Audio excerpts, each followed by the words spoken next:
Here's a very noteworthy article from the Chicago Tribune from the year 1875. So, very down-to-earth, but very pointed and relevant story to life, not just bowling. For me, this is a real editor's choice type of article because it allows me to get an idea of what things were, or what the mindset was like back in the 1870s. Plus, the extended article is just a very interesting read to me. So, it's kind of an article I really enjoy. So we'll share this with the public here.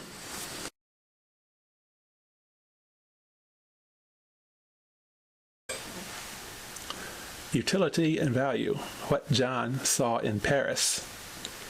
When John came back to the village, he could not forget that he had seen water sold in Paris. His comrades would not believe it. "It is impossible," they said. "Water costs nothing." Lewis, the best scholar among them, added with an important air, "Potatoes, wheat, beef, plows, shoes, these are the things people buy. But water, no. We dip it out of the river or we draw it up from the wells." And all John's comrades made fun of him. But John stood his ground.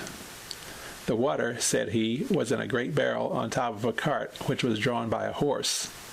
The water seller filled 2 buckets with it and sold so much for 4 cents. The question was taken to the teacher. "John is right," said he. This made John's comrades open their eyes very wide. "See here, my children," asked the teacher. "Can you get along without water?" "No, no," they cried from every side. "It is then useful, even indispensable.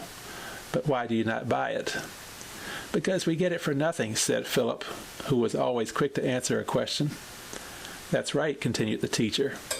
"But if you could not get it for nothing, you would pay for it." "Well, now see, a great river flows through Paris.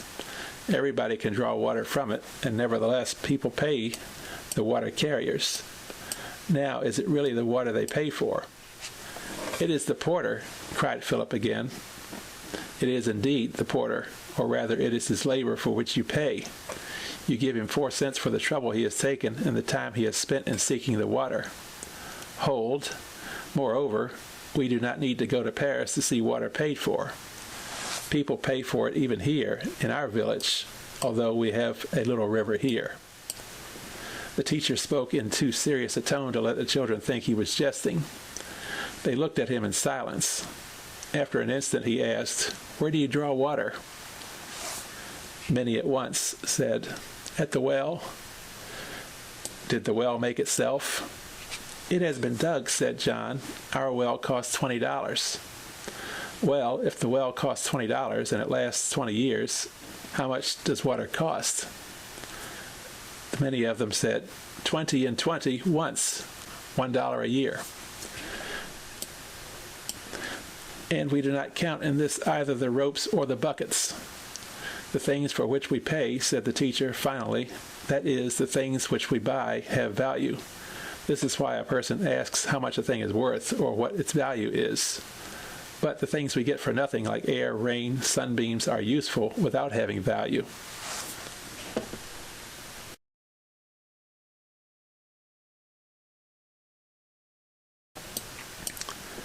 Real and imaginary utility, the game of 10 pins. "Air, rain, and sunbeams are useful without having value," said Lewis, thinking of the teacher's words. "No value? My 10 pins, which are not useful, nevertheless have value, because I bought them. Are there, then, things which are valuable without being useful?" That evening, when Peter and John asked him to play 10 pins, the question occurred to him, and he put it to the comrades. They only knew enough not to reply. Luckily, the teacher came by just then. "Sir," said Lewis, after having saluted him, "have 10 pins any value?" "Not for me, because I do not play the game," he answered. "But our neighbor, Greatman, does not play it either," said Peter, "yet he buys 10 pins." "To sell them again?" said Lewis. Mr. Greatman, replied the teacher, buys the 10 pence at Paris and sells them again to children for a little more, in order to pay for his trouble. With the profits he buys something which is, to him, useful. But we, cried the children, we buy the 10 pence to play with them. In the hours of recreation, replied the teacher, play is permitted. It gives you pleasure, and you are disposed to spend something simply for enjoyment. This is why a thing that causes pleasure can also have value. Enjoyment has utility too. Utility of a low sort, no doubt. It must be taken with moderation and only for recreation after work. There are even things which have value, although you and I would find them neither useful nor agreeable. But then there are other persons who wish them for one or another reason, and as long as those persons are disposed to buy them, they have value. Lewis said, thus everything which is sold or bought has value. The teacher said, let us rather say everything or every service which anyone is disposed to get by paying for it has value. Tell me the things which people wish to buy. Peter says, bread, clothes, a book, a horse, and many other things. The teacher said, now tell me the services for which people are disposed to pay. Paul says, plowing, harrowing, harvesting, and sowing. Lewis then says, people pay for all sorts of workmen for all sorts of work. The teacher then came back with, you think only of manual labor, but there are still other services for which people pay. Lewis said, fees are paid to a doctor. The teacher says, and knowledge, has it not value? Lewis says, oh, I am very glad I know how to read. Peter says, and I, because I can cipher. Mama has taught me to do all the sums. The teacher says, once more, then, things and services of an imaginary utility, things of pure enjoyment, have value as long as there are persons disposed to give money in exchange for them.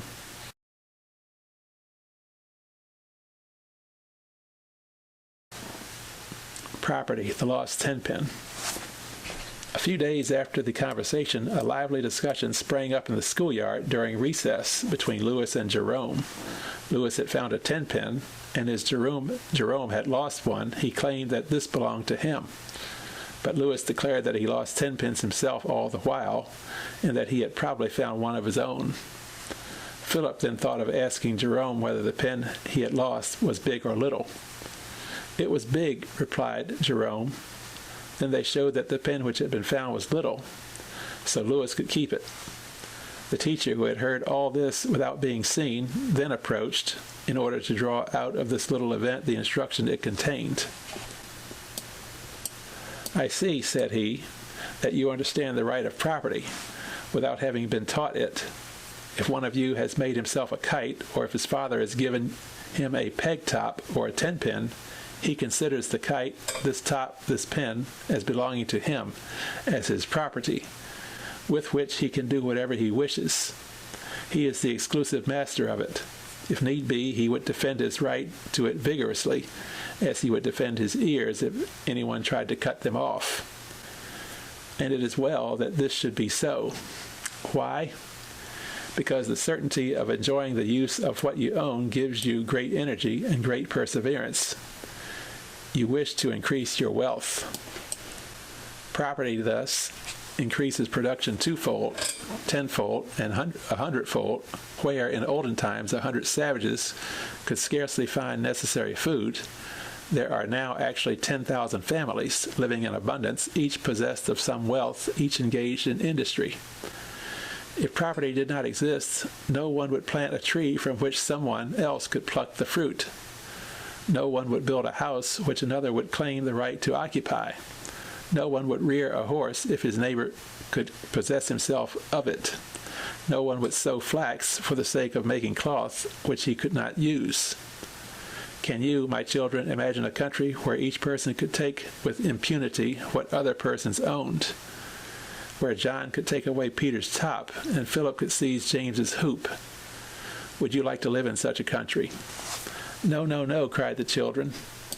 Now let us see how one can acquire property, that is, a thing, a book, an ox, a house, a piece of land, which already belonged to somebody. You can buy it, said Philip. That is, you can give something in exchange for it, said the teacher.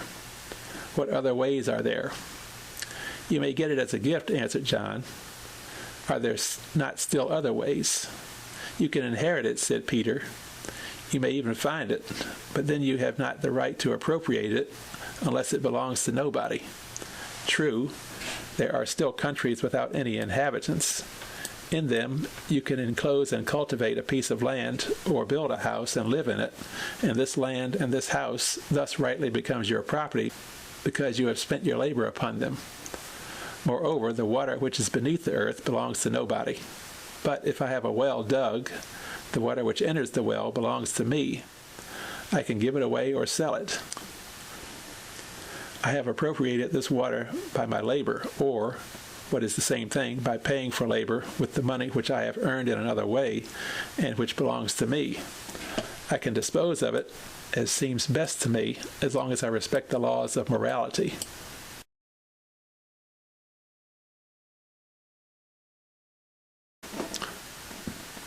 What is labor, the beggar, and the woodpile? The other day, a strong, merry beggar asked Ames of Mr. Plant, a rich landowner in the neighborhood. "Why are you not ashamed to beg?" said the latter. "I do it because I have no work," he answered. "I am going to give you some," replied Mr. Plant. "Carry the wood in this pile from the left to the right-hand side of the court, and you shall have 40 cents. At the end of some hours this was done. Mr. Plant, when paying him the money for it, added, "If you have no work tomorrow, come back to me." The man came back, and Mr. Plant told him to carry back the wood from the right to the left side of the court. When this was done, he paid him. For some days longer the wood was carried from left to right and from right to left. Then the man did not come back, although he had been paid the wages agreed upon. Mr. Plant had said, "It is not honorable to receive money which you have not earned, and beggary should not be encouraged." The man who carried the wood from one side of the court to the other had finally found it unbearable to fatigue himself without producing any useful result. The matter was talked over in the village a good deal. Everybody agreed that labor was something else than a mere movement of the arms and legs. A person can fatigue himself and make great efforts in playing, since there are plays which require dexterity. Labor must always have a useful end. It wishes to produce. Some persons produce by laboring on land. They obtain agricultural products.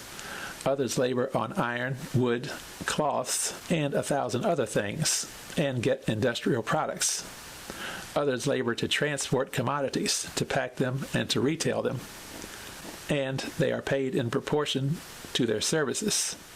How should we have the coffee of Brazil, the pepper of India, the warm furs of Russia, if there were no commerce? The children heard such talks as these. Then they asked each other, "What do we produce when we labor?" "What do you produce?" said the teacher, who had heard the question.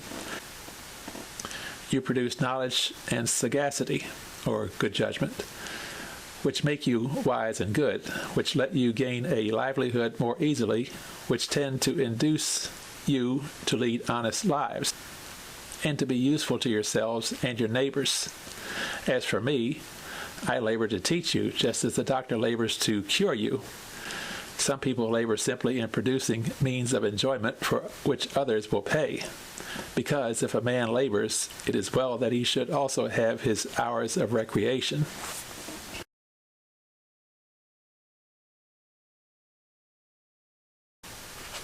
Labor is a necessity, the golden age. "Is it really true," Paul asked one day, "that grain used to grow of itself, and that there was then no need of sowing it or of cultivating the earth?" "That happened doubtless," replied the teacher, smiling, "at the time when grain used to harvest itself, when it carried itself to the mill to be ground, and when flour became bread without anyone's making dough or heating the oven." "Then what is called the golden age is only a fable," said Paul. "Certainly. But trees grow of themselves," said a child. "So they do," answered the teacher. "But what are their fruits good for? They are tiny and tasteless. If they are to become good, The trees must be grafted, trimmed, cared for, and this is labor. Do they graft grain too? Asked Paul's little brother. No, the teacher replied, but the land is plowed, is covered with manure, and is sowed with selected seeds. People labor on a field in different ways, too, in order that the ears of grain may be big and the kernels large, so that, finally, there may be something with which to make bread for everybody. If labor was not expended upon land, some wretched little ears of grain might perhaps grow, but never in sufficient quantities to supply all people with food. Then, said Peter, clothes, houses, books, and many other things would not exist at all if somebody did not make them. That's so, cried all the children at once. You see, the teacher remarked, that labor is a necessity. Without labor, there would not be enough food or enough clothing or 1,000 other more or less useful things. Labor is honorable, what Paul and Peter thought. Paul reflected a moment over what he had just heard. Then he cried out, "It is very hard to labor." The teacher said, "It is truly often tiresome to labor, but only the idle find labor hard." "And idleness is a vice," said Peter. "Exactly so," replied the teacher. He continued, "Labor seems hard only when you dislike to do it. But many people work cheerily, we might say with pleasure. What would happen if nobody worked on land any longer?" Charles, "People would die of hunger." The teacher, "And if nobody made any more houses or clothes?" Lewis said, "People would catch cold." The teacher replied, "And if nobody cured the sick, many persons would remain weak. If nobody taught children, they would remain ignorant and wicked. In a word, all those who work, whether with hands or head, are useful, render services, and should be honored." Peter said, "If idleness is a vice, labor is a virtue, isn't it?" The teacher said, "Certainly. It is often tiresome, sometimes painful to labor, but it is necessary that the work shall be done. There are persons who cannot labor. Those who labor for them are their benefactors. It is thus that parents are the benefactors of their children." Lewis said, "But suppose labor is paid for?" The teacher, "Labor which is paid for is not a favor, but a utility. We accept favors when we cannot do otherwise, and then with gratitude. But we hold ourselves bound, and this is a point of honor with us, to render service for service, one useful thing for another. You can almost say that we labor in order to pay for the labor of others, because many persons must labor in order that our needs may be satisfied." And then the article just says "to be continued," which I don't know when it was continued, but that's all there is to that segment.